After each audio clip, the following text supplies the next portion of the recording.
Bismillahirrahmanirrahim. Assalamualaikum warahmatullahi wabarakatuh. Bapak Ibu sekalian rahimakumullah. Ya, pertama tentu saya mohon maaf ini kalau pakaiannya agak kurang sesuai, Pak ya. Ya, pakai celana. Biasanya saya kalau ngajar nggak pakai celana. Ya, pakai sarung atau gamis. Ya, tapi memang sebenarnya ini pakaian dari pagi tadi, Pak. Ini seragam petugas haji Indonesia. Jadi ceritanya tadi pagi-pagi Jumat jam 9 pagi ya kami beserta 160 petugas haji wilayah Jakarta dikukuhkan di Dikmental Balai Kota DKI Jakarta sampai jam setengah 11 siang. Jadi ceritanya karena harus pakai seragam, ya begini seragamnya. Kemudian saya nggak bisa sempat pulang karena setelah itu ada jadwal khutbah Jumat di daerah Tanah Abang. Ya akhirnya saya khutbah begini juga. Alhamdulillah masjidnya ada jubah, jadi pakai jubah. Jadi setelah selesai khutbah Jumat, ban mobil saya itu agak berkurangnya jauh. Ya tekanan 35 biasanya, pas diisi tekanannya 20. Ya kemudian saya cek, ya ternyata ada yang bocor yang tidak bisa ditambal sehingga harus diganti. Karena ringnya itu dua-dua, ya nggak semua toko ban jual. Akhirnya saya harus ke Jakarta Selatan aja, di Buncit, dan itu pun inden. Jadi saya harus nunggu sekian lama sehingga asar masih berada di sana. Jadi sebenarnya saya komunikasikan dengan Pak Haji, ya saya udah kasih tahu, ya saya asar masih di Buncit. Kalau nggak keburu, ya saya mohon maaf. Tapi kalau keburu, ya mudah-mudahan saya bisa ngajar. Dan selesai ceritanya sampai jam 5 kurang. Jadi jam 5 kurang itu masih di Buncit. Ya dengan izin Allah, meskipun macet, alhamdulillah busway masih lenggang. Ya mudah-mudahan ya lewat sedikit. Ya mudah-mudahan Allah memaafkan. Ya sehingga alhamdulillah bisa sampai. Itu pun nggak ke rumah dulu, karena kalau ke rumah dulu sepertinya tidak keburu, karena langsung sampai sini masih dengan pakaian pagi hari. Dan jamaah sekalian rahimakumullah, berhubung yang saya niatnya itu memang pakaiannya pagi, bukan untuk mengajar, sehingga kitabnya masih di rumah.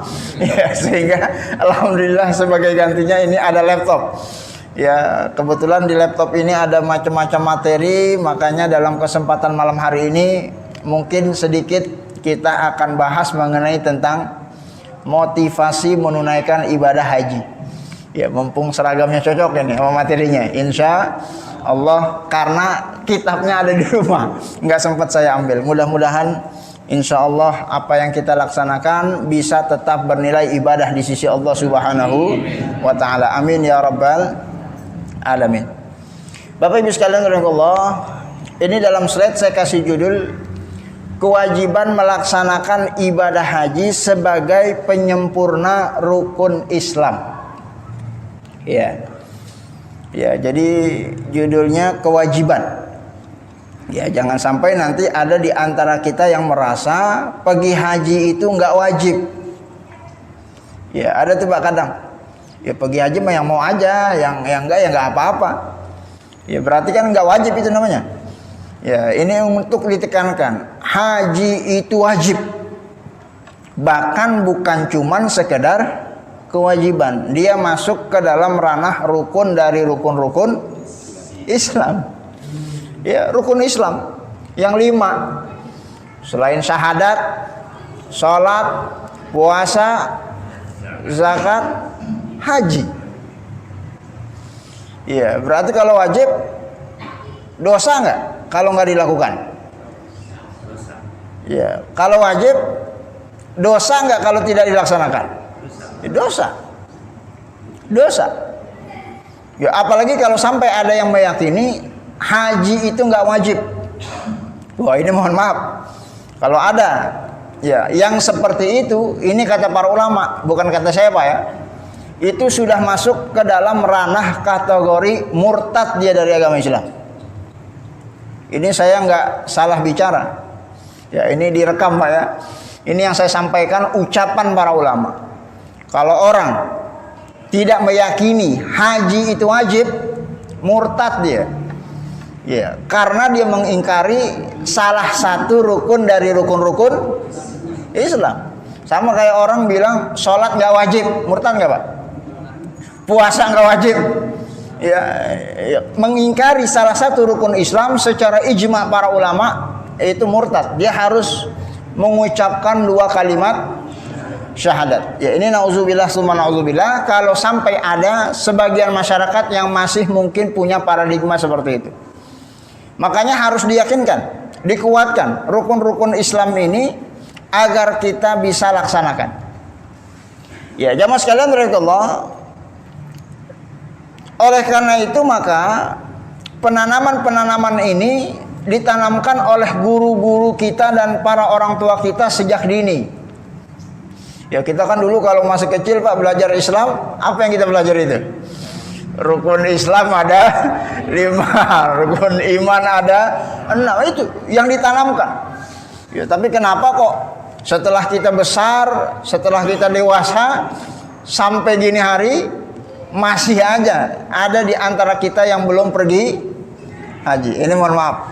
Ya, ini mungkin ada kesalahan pemahaman yang perlu kita luruskan.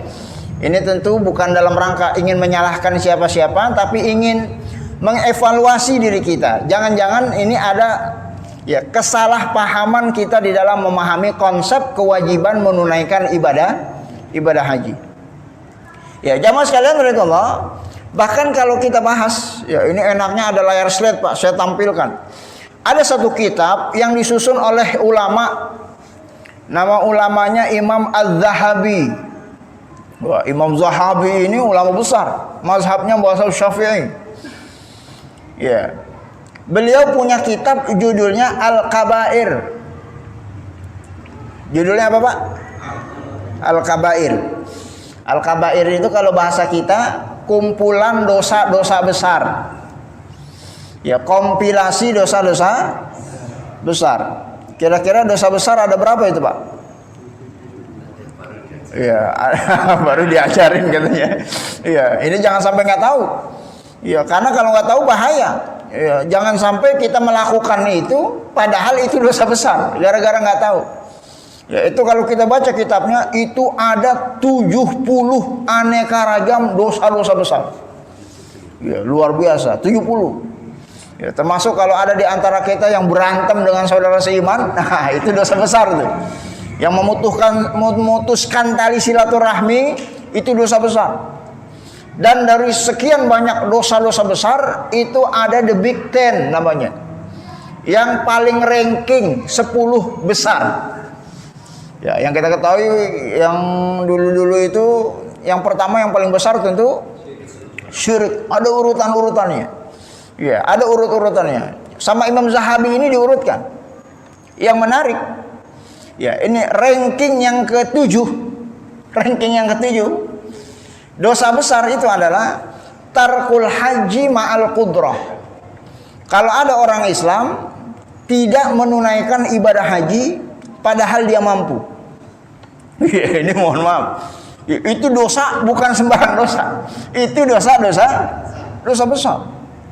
Yang menariknya Bapak Ibu sekalian, bahkan di ranking yang di bawahnya, ranking 8, itu dosa uququl walidain, durhaka kepada kedua orang tua.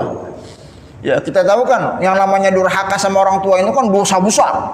Ya, sampai-sampai orang ahli ibadah sekalipun kalau dia durhaka sama orang tuanya masuk neraka langsung surga. Ya, orang yang rajin baca Qur'annya tapi kalau kurang ajar sama kedua orang tuanya masuk surga apa masuk neraka? Ya, oh iya, kenapa? Saking besarnya itu dosa durhaka sama kedua orang tua. Tapi menarik, sebesar-besarnya durhaka kepada kedua orang tua itu tidak lebih besar dibandingkan dengan dosa orang yang mampu pergi haji tapi dia nggak pergi haji. Kenapa? Karena dosa durhaka sama orang tua itu kedurhakaan kepada manusia. Tapi dosa meninggalkan ibadah haji pada saat dia mampu itu kedurhakaan kepada Allah Subhanahu wa taala, Tuhannya manusia. Ya, makanya Imam Zahabi menjadikan ini dosa-dosa besar. Ya, kenapa? Karena kewajiban haji tadi sudah disampaikan, bukan cuma sekedar kewajiban, tapi rukun dari rukun-rukun Islam. Allah berfirman, "Walillahi 'alan nasi hijjul baiti man istata'a ilaihi sabila." Ya, perhatikan ayatnya. Ya, nanti silakan Bapak Ibu sekalian bisa baca. Barang siapa yang mengerjakan haji adalah kewajiban manusia terhadap Allah. Ya, haji wajib bagi manusia terhadap Allah. Man istata'a ilaihi sabila, bagi yang sanggup untuk melakukan perjalanan ke arah sana. Ya, perhatikan, ayatnya belum titik, masih koma. Kata Allah, "Waman kafara," siapa yang ingkar, siapa yang kafir, "fa innallaha ghaniyun 'anil alamin." Sungguh Allah Maha Kaya dari ketergantungan terhadap ciptaan alam semesta. Ya, itu artinya bahwa Allah murka akan berpaling dari hamba-hamba yang mampu dia pergi haji tapi dia tidak juga mau melaksanakan ibadah haji. Ya, oleh karena itu maka jamaah sekalian Allah, ya hamaah yang hadir pada malam hari ini yang belum pergi haji. Ya, ada yang belum, Pak? Ya, banyak ya. Maka segera kita upayakan untuk kita tunaikan sebagai penggenapan dari rukun-rukun Islam kita. Ya, ini kewajiban yang harus kita tunaikan. Insya Allah mudah-mudahan bisa kita tunaikan sebelum kita wafat meninggal dunia. Amin ya rabbal alamin. Ya ibadallah, bahkan di dalam fikih Islam sampai-sampai, ya, masih ingat Pak informasi yang dulu pernah kita sampaikan, yang dalam fikih hukum Islam itu ada yang dikenal dengan badal haji. Apa itu badal haji? Ya, kalau ada orang semasa hidupnya ya dia belum pergi haji sementara dia mampu, meninggal, yaitu anak-anak ahli warisnya itu berhak untuk menghajikan atas nama kedua orang tuanya yang sudah wafat meninggal dunia. Ya, itu saking diperintahkannya dalam agama kita itu, sampai-sampai udah mati kita kalau belum pergi haji itu dihajikan, dibadalkan sama ahli warisnya. Yang itu nanti secara hukum fikih bisa kita bahas secara khusus. Ya, artinya ini satu urgensi, sesuatu yang wajib untuk kita tunaikan kepada Allah Subhanahu wa taala. Baik jemaah sekalian Allah, sebenarnya ini tidak ada sesuatu yang baru Pak ya. Ini adalah informasi lama, hanya ingin kita tekankan kembali. Ya, jangan sampai nanti setan membisiki kita, mengelabui kita. Ya, itu kan man istata'a ilaihi sabila, kalau mampu menunaikannya.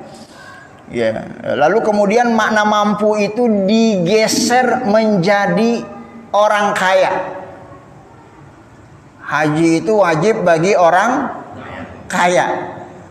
Ya, padahal nggak ada ayatnya haji itu wajib bagi orang kaya, nggak ada. Ya, haji itu wajib bagi yang mampu, bukan yang kaya. Ya, ya, yang mampu, yang berupaya untuk memampukan dirinya. Ya, yang nanti dalam fikih itu kemampuannya banyak varian macam-macamnya, Pak. Ya, ya, ada kemampuan fisiknya. Ya, ada kan orang duitnya banyak. Ya, cuman jangankan pergi haji, ya ke masjid aja jalannya harus pakai kursi roda misalnya. Ya, dia kan nggak mampu. Ya, adamul istita'ah, ketidakmampuan terhadap fisiknya. Ada orang fisiknya sehat, duitnya banyak, cuman akalnya gila misalnya. Ya kan nggak wajib dia menunaikan ibadah haji karena dia tidak memiliki kemampuan dalam sisi rohani akalnya. Ya, ada kemampuan keamanan, badannya sehat, ya akalnya sempurna, duitnya ada. Tapi ternyata ya di perjalanan, ya dulu pandemi COVID-19 ada COVID wabah yang merebak sehingga dia tidak bisa menunaikan. Ya itu kan namanya adamul istita'ah. Ya, ada juga yang disebut dengan kemampuan secara finansial. Nah, ini yang kebanyakan di antara kita terkadang terkelabui oleh setan.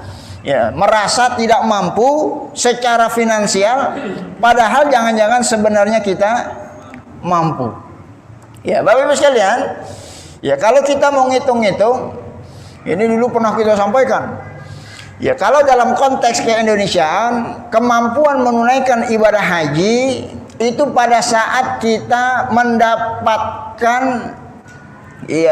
nomor porsi haji. Ya, Bapak kalau duit banyak, badan sehat, nggak punya nomor porsi haji, gimana mau haji? Nggak bisa. Ya, karena haji itu kan ada nomornya, ngantri. Yang duluan berangkat duluan, yang belakangan berangkat belakangan. Kalau kita mau daftar, ya berarti ngantri. Ya, kalau kita bisa untuk mendapatkan porsi antrian itu, maka segera dilaksanakan. Ya, dalam negara kita itu kalau untuk ngantri daftar haji itu bayarnya berapa duit, Pak? Ya, berapa duit daftar bayar haji? Ya, ditanya berapa duit masih bingung kita. Ya, gimana mau mampu? Ya, nominal bayar haji berapa duit aja kita nggak tahu sebagian masyarakat. Ya, itu 25.500.000 rupiah untuk dapat porsinya. Ya, karena dengan porsi itu kita baru bisa berangkat haji. Kalau nggak ada itu nggak bisa berangkat. Ya, untuk beli porsi itu, ya sediakan duit, setorkan ke negara 25.500.000 rupiah. Ya, nah, di sini setan bermain. Ya, padahal kemampuan haji itu cuma 25.500.000. Urusan nambah itu kan belakangan. Kalau nanti pengen berangkat baru kita tambah. Yang penting ngantrinya dulu. Ya, kita menganggap kita nggak mampu punya duit, padahal ya, mungkin harta yang kita miliki itu melebihi dari uang sejumlah nominal yang barusan tadi kita sebutkan. Ya, ibarat Allah, ini kalau kita nilai evaluasi masyarakat kita misalnya, ya ada nggak orang taruhlah punya motor yang motornya harganya lebih 25 juta. Ya, banyak. Motor apa tuh, Pak? PCX nyindir. Ya, saya mau udah haji nggak apa. Kalau udah haji nggak apa-apa punya PCX, ya nggak apa-apa. Ya, tapi ada orang belum haji motornya PCX, boleh nggak tuh? Nggak boleh secara hukum. Ya, punya motor nggak mesti PCX, nggak wajib. Banyak pilihan-pilihan yang murah ada. Ya, tapi kenapa kok setan berhasil menggoda kita? Haji belum daftar, motor PCX kita beli. Padahal harga itu motor lebih mahal dari membeli porsi haji. Ya, mohon maaf. Ya, mobil yang paling murah di Jakarta berapa duit harganya, Pak? Ya, 200 lah gitu ya. Ya, 200 juta. Ya, baik 200 juta. Ya, pertanyaannya, ada nggak orang punya mobil tapi belum berangkat haji? Iya. Nah, ini kan pertanyaannya. Pertanyaan, mampu nggak dia? Jangan-jangan itu duit yang sebenarnya Allah kasih, Allah anugerahkan buat dia berangkat haji, nggak dia belikan nomor porsi, malah dibelikan mobil. Ya, apalagi kalau kita ngomongin rumah. Ya, rumah di Jakarta itu nggak dapat 100-200 juta. Ya, rumah di Jakarta 300 juta, 400 juta, 1 miliar. Ya, tapi berapa banyak orang rumahnya bagus belum pergi berangkat haji. Nah, ini hati-hati. Ya, jangan-jangan setan ini berhasil menggoda dia. Ya, kecuali kalau memang dia sedang dalam masa tunggu nomor porsi. Ya, itu aman. Ya, minimal nanti kalau dia wafat meninggal dunia, Allah tanya, ente anak kasih duit, kata Allah, dikasih limpahan rezeki, kemana aja belum haji? Minimal dia jawab, ya Allah, anak udah daftar, cuman di Indonesia nunggunya lama. Ya, masih ada jawaban. Tapi sudahlah belum pergi haji, daftar juga belum, ibadahnya malas-malesan. Apa nanti jawaban kita yang akan kita sampaikan kepada Allah Subhanahu wa taala pada saat Allah tanya anugerah rezeki yang diberikan? Padahal hukum menunaikan ibadah haji itu adalah hukumnya wajib jika mampu. Nah, cuman setan ini berhasil terkadang menjerumuskan kita semua sehingga banyak kaum muslimin yang sebenarnya mampu, ya, mereka namun tidak juga menunaikan ibadah ibadah haji.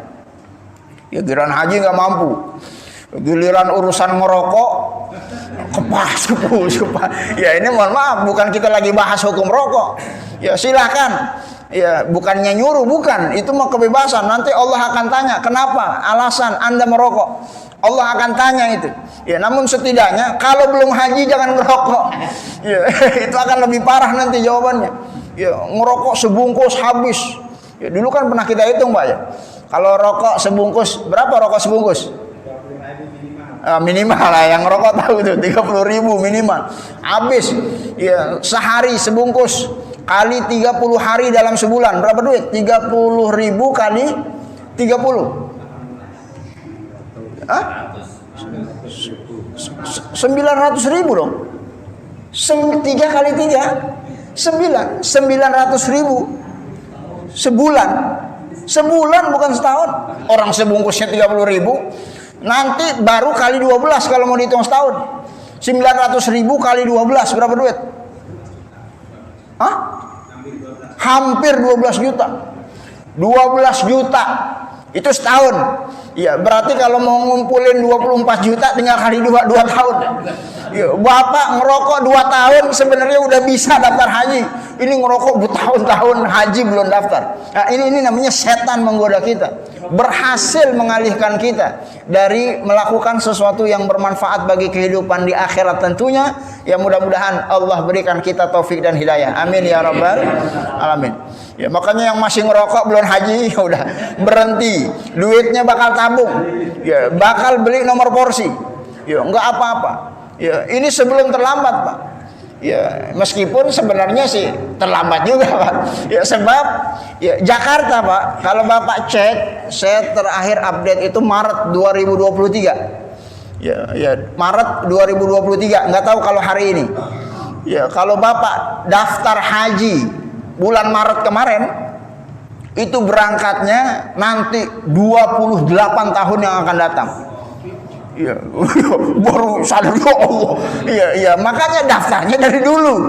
Kalau daftarnya dari dulu kan enak. Ya, dari muda kita daftar ya tinggal tambahin aja usia kita. Ya kalau sekarang umurnya udah 70 ya nggak apa-apa, yang minimal ada upaya, ada usaha.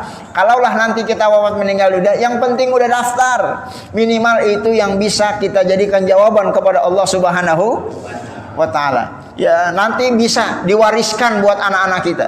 Kita meninggal belum haji, ntar anak kita tuh, ya dia yang akan mengambil porsi kita dan menunaikan ibadah haji, dan insya Allah mudah-mudahan kita akan kecipratan pahala dari haji yang dilakukan oleh anak-anak kita. Amin ya rabbal alamin. Ya jamaah sekalian Allah. Nah pemahaman yang seperti inilah yang sebenarnya harus kita upayakan. Ya jangan sampai jadi orang Islam ya cuman sholat, cuman puasa, ya cuman baca Quran, cuman zikir, cuman tahlil. Agama itu bukan cuman itu, kan gitu Pak ya? Ya agama itu bukan cuman itu.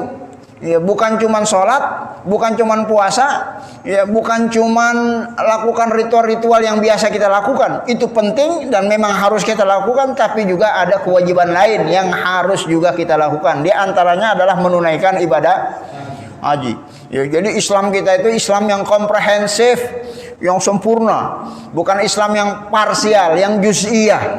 Ya ngambil zikirnya aja, ngambil ibadahnya aja, hablum minanasnya, hubungan sosial masyarakatnya tidak diperhatikan.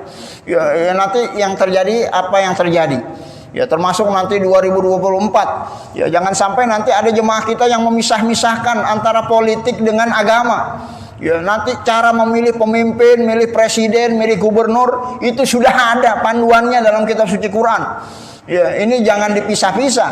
Ya karena begitulah ajaran agama yang diajarkan oleh baginda Nabi Muhammad sallallahu alaihi wasallam. Nabi itu orang yang paling soleh. Nggak ada orang yang lebih soleh dari Nabi. Nabi orang yang paling bertakwa. Nggak ada orang yang lebih bertakwa dari Nabi. Tapi lihat Nabi apa kerjaannya. Ya nggak cuman sholat, nggak cuman puasa, nggak cuman baca Quran, nggak cuman sholat tahajud. Ya, Nabi berjihad, Nabi berdagang, Nabi ngirim surat ke raja-raja, diplomasi. Ya, Nabi membangun basis kekuatan kaum muslimin sehingga Allah berikan kemenangan buat kaum muslimin.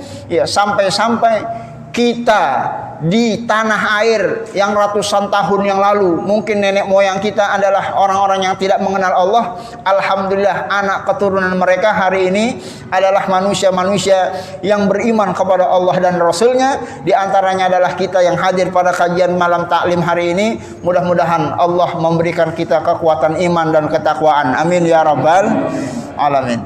Dan salah satu kekuatan iman takwa itu, ini urusan haji. Yuk, jangan semangat jihad takbir Allahu Akbar, giran haji nggak daftar. Ya, ini apa bukti yang harus kita berikan kepada Allah Subhanahu wa taala, karena manusia di sekeliling ini adalah saksi di hari kiamat di hadapan Allah Subhanahu wa taala. Oleh karena itu ibadah Allah, sekali lagi ini himbauan buat kita semua yang belum pergi haji. Ya, ini yang belum.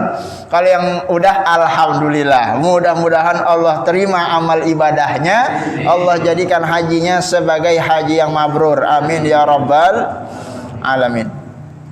Ya, Bapak sekalian rahimakumullah, makanya dalam hadis riwayat Imam Ahmad, riwayat Ibnu Majah. Ya, perhatikan hadisnya. Man aradal hajja falyata'ajjal. Kalau kita sudah punya tekad pengen haji, itu segera disegerakan. Ya, jangan ditunda-tunda. Ya, kenapa jangan ditunda-tunda? Nabi udah tahu. Nabi udah tahu karena biasanya kalau ditunda-tunda fa innahu qad yamradha. Kadang nanti kalau kita tunda, ternyata sakit. Ya, dulu waktu sehat ngapa ditunda-tunda? Giliran udah sakit baru pengen haji. Ya. Wa yadillur raha wa ta'ridul haja. Kalau ditunda-tunda terkadang ya, ada kebutuhan-kebutuhan yang sehingga duit haji jadi kepake. Ya, pengen haji entar dulu. Ya, akhirnya anaknya ngawinin. Ya, habis buat resepsi. Ya, akhirnya ngunduh mantu apa-apa. Ya, habis. Ya, bangun rumah dan lain sebagainya. Ya, ini Rasulullah yang menyatakan itu. Ya, bahwa terkadang memang kalau kita tunda-tunda, yang ada malah nggak jadi. Ya, jadi kalau memang sudah ada niat, sudah ada tekad, ya silakan kita hitung-hitung. Apa yang kita punya? Ya, kita punya mobil, jual mobilnya, beli mobil yang lebih murah. Sisanya daftar haji. Ya, kan masih pakai mobil, tapi kita daftar haji. Ya, kalau perlu mobilnya kita jual, kita ganti motor sementara. Ya, urusan mobil ya Grab sekarang banyak, tinggal yang penting kita udah daftar. Nah, itu kan upaya-upaya yang dilakukan oleh para orang tua kita dulu. Ya, ini orang tua kita dulu, zaman dulu Masya Allah, semangat mereka luar biasa. Ya, nggak sungkan-sungkan mereka jual sawah kalau perlu. Yang penting bisa berangkat ya haji. Ya, kenapa? Karena mereka paham haji itu bukan sekedar kewajiban untuk menyempurnakan keislaman kita kepada Allah Subhanahu wa taala. Ya, bahkan ibadah Allah ada hadis yang ngeri ini. Saya bacakan hadisnya, riwayat Imam Baihaqi, termuat dalam kitab Sunan Al-Kubra. Rasulullah pernah berkata, "Inna abdan." Ya, kalau ada hamba Allah udah kasih sehat dia, fisiknya Allah kasih sehat. Ausaat alaihi fil ma'isyah, rezekinya Allah kasih enak. Ada gaji bulanan, ada bonus tahunan. Ya, rezekinya Allah kasih mudah. Gajinya di atas UMR misalnya. Ta'ti alaihi khamsata awam. Ternyata sudah Allah kasih itu nikmat berlalu 5 tahun, enggak juga dia pergi haji. Kata Rasulullah, lam yafid ila la mahrumun. Sungguh itu orang ya terhalang dari melakukan kebajikan-kebajikan yang sangat banyak gara-gara dia tidak menunaikan kewajiban kepada Allah Subhanahu wa taala. Ya, hati-hati, 5 tahun. Kalau Allah kasih kita nikmat kesehatan, Allah kasih nikmat rezeki, ya ternyata enggak juga daftar. Ya, ini jangan-jangan nauzubillah kita termasuk orang-orang yang tidak mampu menggapai ya rahmat dan kasih sayang Allah Subhanahu wa taala.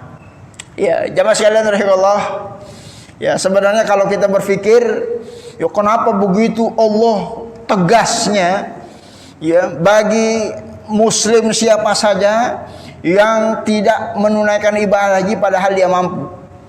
Ya, padahal Allah kan tidak butuh sebenarnya ibadah haji yang kita laksanakan. Ya, ini betul Pak ya. Ini kan sudah sering berkali-kali kita tekankan. Ya, kita ibadah itu sama sekali Allah nggak dapat manfaatnya. Ya, Allah bukan dagang sama kita. Terus kalau kita ibadah Allah dapat untung, kalau kita maksiat Allah rugi. Ya, Maha suci Allah dari ketergantungan hamba-hambanya. Kita sholat Allah nggak tambah kaya. Iya, kita nggak sholat juga Allah nggak bertambah hina. Kita mau sedekah yang banyak Allah nggak bertambah hartanya. Ya, karena harta Allah sudah mentok, nggak ada lagi. Harta manusia itu bahkan seluruhnya diberi oleh Allah Subhanahu Wa Taala. Manusia mau pelit sekalipun, mau bakhil, Allah tidak rugi. Karena Allah ghaniyun 'anil alamin, maha suci Allah dari ketergantungan dari apa yang dilakukan oleh hamba-hambanya. Ya, dan justru malah sebaliknya, ibadah yang kita lakukan itu kepentingannya buat diri kita. Sholat itu kan kalau nggak salah sudah pernah kita sampaikan beberapa contoh manfaat-manfaat dari sisi kesehatan, dari sisi kejiwaan, dari sisi kemapanan finansial pada saat itu kita lakukan. Dan termasuk ibadah Allah, saat Allah wajibkan kita haji, ternyata banyak manfaat yang nanti akan didapatkan bagi orang yang bersangkutan. Ya, ini hadisnya cukup banyak. Nanti kita coba ringkas hadis-hadis ini. Masih ada waktunya Pak? Masih. Ada yang mau diskusi dulu sebelum saya lanjutkan?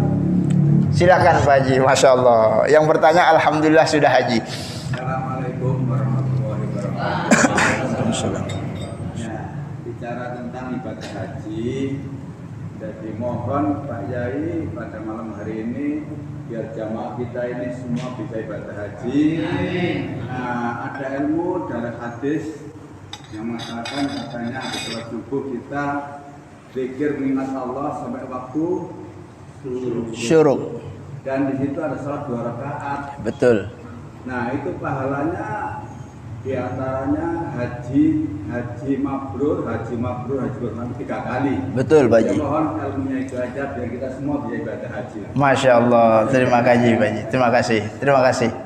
Ya, nyambung. Baik.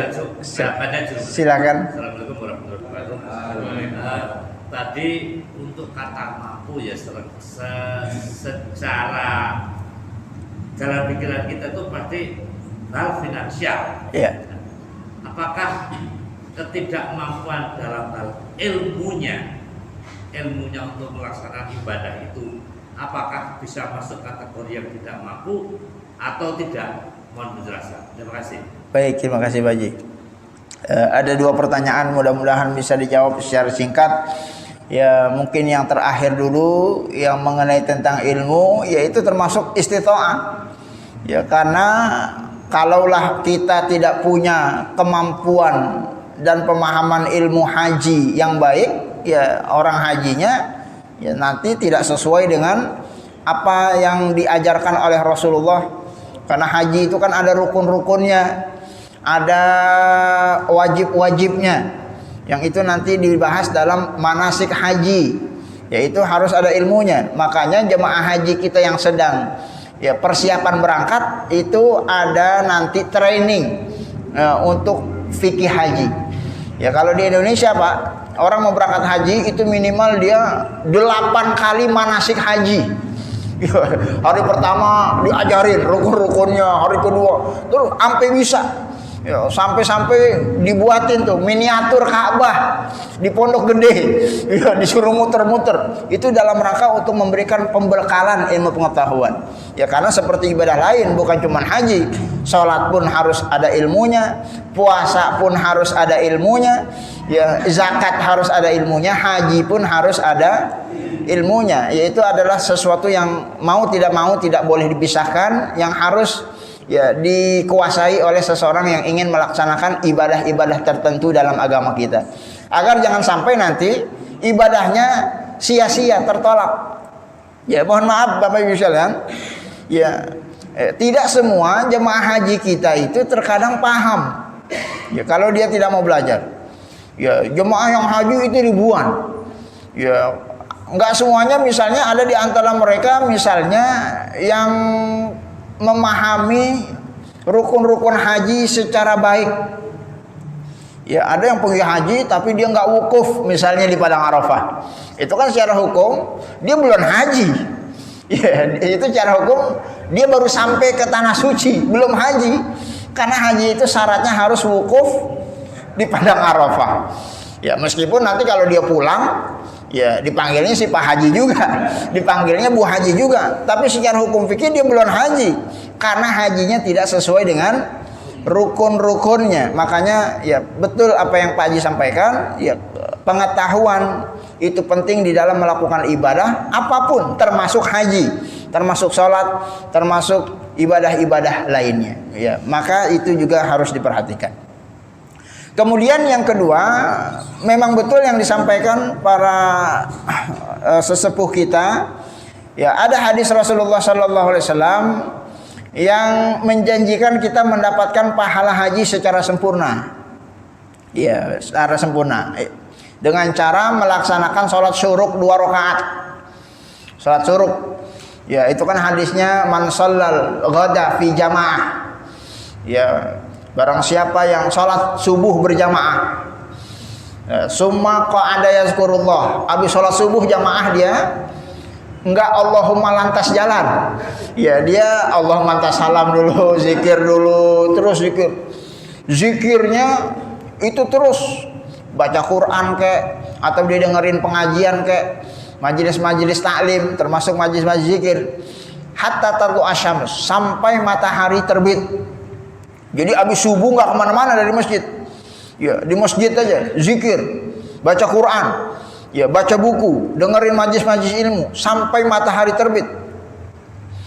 Ya kalau dia pulang, ya nggak dapat ganjarannya ini sampai matahari terbit. Nanti kalau matahari sudah terbit, sholat rakaataini, dia sholat 2 rakaat yang kita kenal dengan sholat sunnah syuruk. Maka kata Rasulullah pahalanya kahajin tamah, seperti melaksanakan ibadah haji sempurna. Ya, makanya Bapak yang belum haji silakan lakukan itu. Ya, tapi bukan berarti setelah sholat syuruk Bapak bisa dipanggil Pak Haji, nggak bisa. Tetap hajinya harus dilaksanakan. Ya, itu mah pahalanya doang kan, pahalanya Allah kasih, saking sayangnya Allah sama kita umatnya Nabi Muhammad. Cuman sholat syuruk 2 rakaat dikasih pahala haji. Pahalanya haji rukun Islamnya udah belum? Ya, belum. Dia belum haji, tetap hajinya harus dilaksanakan. Ya, ini maksudnya jangan sampai jadi orang Islam udahlah haji belum, sholat syuruk juga jarang-jarang gitu. Ya, harus tingkatkan iman. Ya, jangan sampai kita kalah dengan saudara kita yang sudah haji dari ibadahnya, sambil kita menyusun strategi agar mampu kita melaksanakan ibadah haji agar mendapatkan pahala-pahala lain selain dari pahala menunaikan ibadah haji. Ya, ibadah Allah ini sebenarnya ada kaitannya dengan hadis yang mau sampaikan. Ya, karena dalam haji itu bukan cuma dapat pahala hajinya. Ya, ini dalam hadis kalau nggak salah dulu pernah kita sampaikan. Rasulullah pernah bersabda, "Salatun fil Masjidil Haram afdalu min mi'ati alfi shalah fi ma siwahu." Ya, sering dengar Pak ya? Salat di Masjidil Haram 1 kali pahalanya dibandingkan dengan sholat di Masjid Nur Islam 100.000 kali. Ya, ada yang pernah sholat 100.000 kali? Ya, nggak ada yang pernah. Ya kita tarawih 2-3 aja udah kos-kosan, apalagi 100.000. Cara ngitung gampangnya gini Pak, sekali kan 100.000 kali. Berarti kalau sehari sama dengan 100.000 hari. Masuk nggak logikanya Pak? Ya, kalinya kita ganti hari. Sholat 1 kali di Masjidil Haram pahalanya lebih gede dari 100.000 kali di Masjid Nur Islam. Berarti kalau kita sholat 1 hari di Masjidil Haram pahalanya lebih banyak dibandingkan dengan sholat 100.000 hari di Masjid Nur Islam. Jadi kalau Bapak sholat di Masjidil Haram di Mekah sana, sholat subuh, zuhur, asar, maghrib, isya berjamaah di Masjidil Haram, itu pahalanya dibandingkan Bapak sholat di Masjid Nur Islam subuh, zuhur, asar, maghrib, isya selama 100.000 hari, lebih gede sholat satu hari di Masjidil Haram. Sekarang kita konversi. Kalau kita kan ngitung satuan waktu yang lama nggak pakai hari, Pak ya. Bapak kalau ditanya umur, Pak Haji umurnya berapa hari? Ya maksudnya nggak pakai hari, kita ngitungnya pakai tahun. Ya sekarang kita hitung 100.000 hari berapa tahun? Ya tinggal dibagi. Setahun ada 12 bulan. Setahun ada 365 hari. Berarti kan ilmu matematikanya kalau kita mau ngitung 100.000 hari berapa tahun? 100.000 dibagi 365 berapa? Ya bukan sekitar. Kalau matematika mah ada angkanya. Ya 273 tahun. 273 tahun itu 100.000 hari. Bapak sholat di Masjidil Haram dibandingkan Bapak sholat di Masjid Nur Islam subuh, zuhur, maghrib, isya sampai subuh lagi selama 273 tahun gak henti-henti, masih gedean sholat di Masjidil Haram satu hari. Ya sekarang kali 3 hari. Kalau kali 3 berapa? Tinggal dikali 273 tahun dikali 3 819 tahun. Bapak sholat di Masjidil Haram 3 hari sama sholat di Masjid Nur Islam 819 tahun nggak berhenti. Ya nggak ada umur kita yang sampai segitu Pak ya. Udah meninggal semua, masih gedean mereka yang sholat di Masjidil Haram. Sementara jemaah haji kita Pak, jemaah haji kita di tanah suci itu kurang lebih 42 hari. Kayak apa itu pahalanya? Ya, kalau Allah berikan kita kesempatan untuk menunaikan ibadah haji ke tanah suci. Ya, ini selain dari pahala hajinya. Ya, kalau pahala hajinya tadi mungkin Pak Haji sampaikan bisa dengan sholat suruh. Ya Allah kasih pahalanya, meskipun tetap melekat kewajiban menunaikan ibadah hajinya. Ya sebab yang sholat suruh bukan cuma kita, Nabi juga sholat suruh. Ya tapi Nabi tetap haji, sahabat Nabi juga sholat suruh, tapi sahabat juga tetap menunaikan ibadah haji. Ya tapi selain haji, ini akan ada anugerah-anugerah lain yang insya Allah akan kita dapatkan. Beratus-ratus tahun kita ibadah dikasih pahalanya dengan ibadah yang mungkin biasa kita lakukan di tanah air. Ya, makanya ini rahasianya kenapa para orang tua kita begitu semangat menggebu-gebu. Jangan sampai Allah kasih umur bertahun-tahun hidup di dunia puluhan tahun nggak pernah juga punya kesempatan untuk menampakkan kakinya ke tanah suci. Nauzubillahi summa nauzubillah. Alasannya kan biasa Pak, klasik. Belum dipanggil Pak Ustadz. Lah belum dipanggil. Panggilnya mah dari dulu, dari zaman Nabi Ibrahim. Ya sama kayak orang sholat. Ente kenapa nggak sholat ke masjid? Belum dapat hidayah ya Pak Ustadz. Ya, hidayah mah dicari, dikejar. Ya jadi jangan sampai hal-hal yang demikian menjadi alasan. Al-ittikal bil qadar itu namanya. Ya mencari pembenaran dari kemalasan kita beribadah kepada Allah. Ya, padahal kan Allah sudah buka, silakan. Ente mau haji silakan, mau beli mobil silakan, mau bangun rumah silakan. Ya, Allah kasih kebebasan dengan sebebas-bebasnya. Fahadainahun najdain. Allah bentangkan. Yang mau ke masjid silakan, yang enggak ke masjid juga silakan. Ya, punya kebebasan kita memilih. Ya, tapi nanti masing-masing kita akan mempertanggungjawabkan seluruh apa yang kita lakukan. Ya mudah-mudahan kita memilih dan memilah sesuatu yang membawa kemaslahatan dalam kehidupan kita. Amin ya rabbal alamin. Itu baru salah satu keutamaan selain. Ya ini ada hadis, masih ada waktunya? Ada hadis bunyinya 3 menit lagi. Rasulullah sallallahu alaihi wasallam bersabda, "Man hajja falam yarfus walam yafsuq raja'a ka yaumin waladathu ummuhu." Ya, bayi kalau baru dilahirkan punya dosa apa enggak, Pak? Bersih. Bersih, enggak punya dosa dia. Kata Rasulullah, kalau kalian pergi haji, selama haji ngomongnya baik-baik, selama haji nggak pernah berbuat yang membuat Allah murka, selama haji memenuhi aturan larangan-larangan ihram selama haji, bahasanya haji mabrur lah. Kata Rasulullah, roja'a, balik dia ke tanah air, kayaumin waladathu ummuhu, seperti hari di mana ibunya melahirkan dia.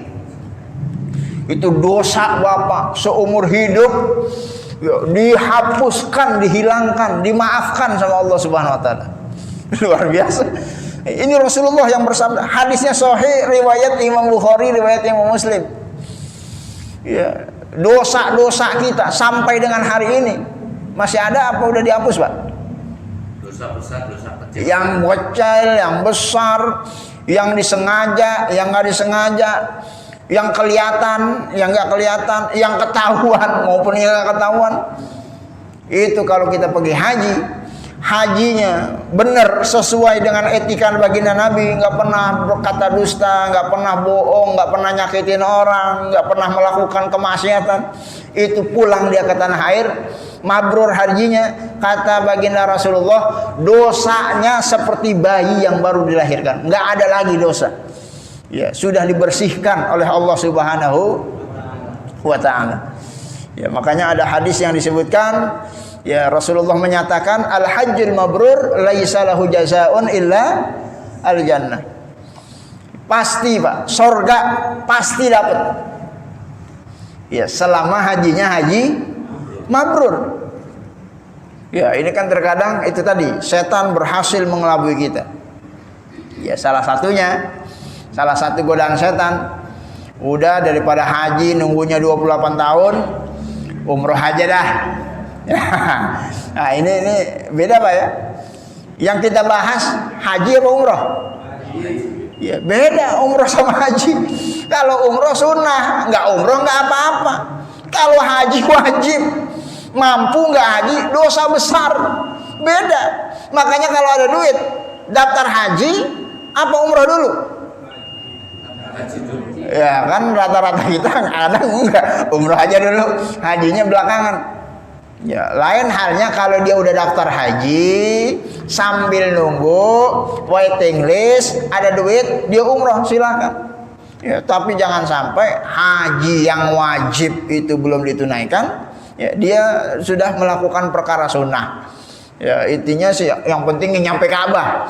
Ya, padahal ya ini fikih ya perlu didalami dan kita pahami bersama agar yang kita lakukan sesuai arahan baginda Nabi.